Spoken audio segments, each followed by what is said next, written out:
functions are reusable code blocks that will only execute when called. A function can be created by typing void, followed by the function's name, a set of parentheses, and a code block. The void keyword means that the function will not return a value. The naming convention for functions is the same as for variables, a descriptive name with each word initially capitalized, except for the first one. The function here will simply print out a text message when it is called. To invoke it from the main function, the function's name is typed, followed by a set of parentheses. The parentheses that follow the function name are used to pass arguments to the function. To do this, the corresponding parameters must first be added to the function declaration in the form of a comma-separated list. A function can be defined to take any number of parameters, and they can have any data types.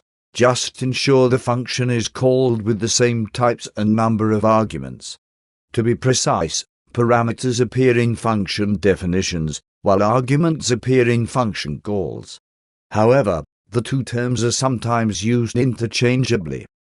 It is possible to specify default values for parameters by assigning them a value inside the parameter list. Then, if that argument is unspecified when the function is called, the default value will be used instead. For this to work, it is important that the parameters with default values are to the right of those without default values. A function in C++ can be defined multiple times with different arguments. This is a powerful feature called function overloading, which allows a function to handle a variety of parameters without the programmer using the function needing to be aware of it. A function can return a value. The void keyword is then replaced with the data type the function will return, and the return keyword is added to the function's body, followed by an argument of the specified return type. Return is a jump statement that causes the function to exit and return the specified value to the place where the function was called. For example, the function here can be passed as an argument to the output stream, since the function evaluates to an integer. The return statement can also be used in void functions to exit before the end block is reached. Note that although the main function is set to return an integer type, it does not have to explicitly return a value. This is because the compiler will automatically add a return 0 statement to the end of the main function. An important thing to keep in mind in C++ is that functions must be declared before they can be called. This does not mean that the function has to be implemented, just that the function's header needs to be specified at the beginning of the source file, so that the compiler knows that the function exists. This kind of forward declaration is known as a prototype. The parameter names in the prototype do not need to be included. Only the data types must be specified. In C++, variables of both primitive and object data types are by default passed by value. This means that only a copy of the value or object is passed to the function. Therefore, changing the parameter in any way will not affect the original, and passing a large object will be very slow. Alternatively, to instead pass a variable by reference, you just need to add an ampersand before the parameter's name in the function's definition. When passing arguments by reference, both primitive and object data types can be changed or replaced, and the changes will affect the original. As an alternative to passing by reference, arguments may also be passed by address using pointers.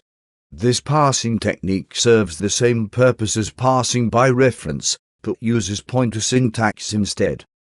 In addition to passing variables by value, reference, or address, a variable may also be returned in one of these ways.